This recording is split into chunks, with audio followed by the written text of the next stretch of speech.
Shalom, shalom, beloved Mishpachah. I pray all is well with each and every one of you. I pray that you have had a wonderful week thus far. Today I just wanted to get on here and just talk about integrity. It's so important that we operate in integrity in these last and evil days. I'm going to read Proverbs 11:3. It says, the integrity of the Yasharim, which is the upright, shall guide them, but the perverseness of transgressors shall destroy them. And that is Proverbs 11:3. And this lets you know that it's the integrity of heart that should be able to guide you. But in the wicked, it's the corruption, the perverseness, the dysfunction that is used to destroy them. And let's just break down what integrity means Hebraically a little bit. Strong's H8538 was the word that is used, and that's tuma. And that means innocence, integrity.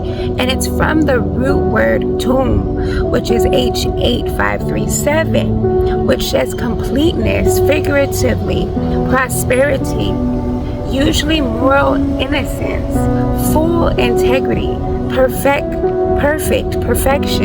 simplicity, uprightly, uprightness, at a venture. So this is what integrity means.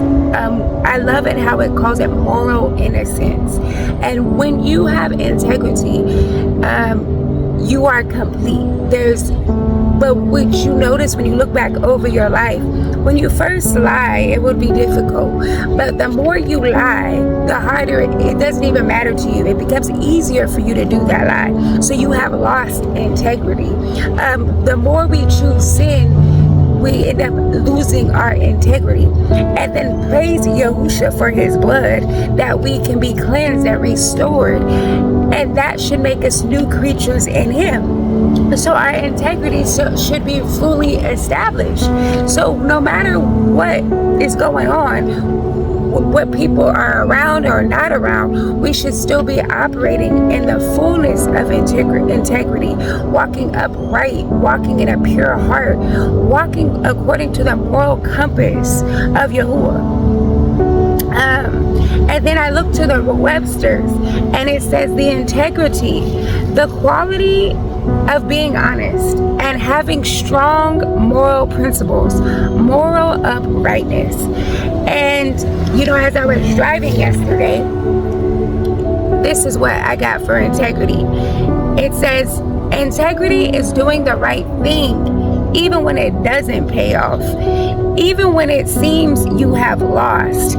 That is integrity. And I will reference a couple of people in scripture. You can go at Yosef, which many call Joseph. You see, he was sold into slavery. He was accused of raping somebody. Many people today, they were sold into slavery. They might well be like, you know what, this happened to me, I might as well go ahead and sleep with Potiphar's wife.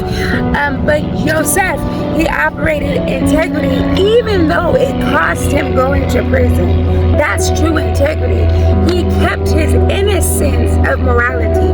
He stayed moral despite of his circumstance. He stayed moral even though it didn't pay off in that moment. Even though he ended up going to prison for not sleeping with Potiphar's wife.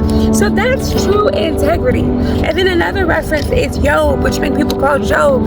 It says, his wife ended up telling him, why don't you just lose your integrity and curse Yahuwah and die? But even though it looked like everything was falling apart, even though his children was dying, even though he was super sick and plagued with all manner of disease, he kept his integrity with Yahuwah. He refused to curse Yahuwah. He refused to compromise and still stand for what he knew was to be right. That is true integrity. But when we go through some things, sometimes, we have that, I had to say this about myself. Sometimes I think about like, man, this is getting hard. But Yah had to remind me, and that's when he gave me this word. Integrity is doing the right thing, even when it doesn't pay off, even when it seems you have lost. And that's true integrity. You read the Bible, you see they had to be broken. They had to go through various things. But y'all wanted to see if they would keep their integrity. Y'all wanted to see what they would do when it looked like no one was looking.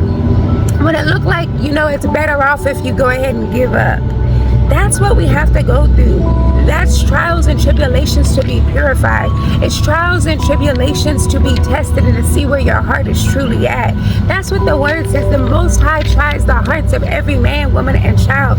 We must know that our integrity is essential in this hour. And even if it looks like you're going to be persecuted unjustly, even if you're slandered unjustly, even if people saying all manner of wickedness and doing everything they can to hurt you, you have to stand up and keep your integrity with Yahuwah. Don't let no one steal your integrity in this hour. Stay in tune to Yahuwah. Stay in that secret place and listen to Him and only Him. That you will not be moved with diverse temptations. That you will not be moved from to the left or to the right. But you stay steadfast in that straight and narrow path. I pray you continue to endure. I pray Yahuwah continue to barak you and keep you. Much shalom, much ahava. Until we meet again, Mishpachah. Shalom, shalom.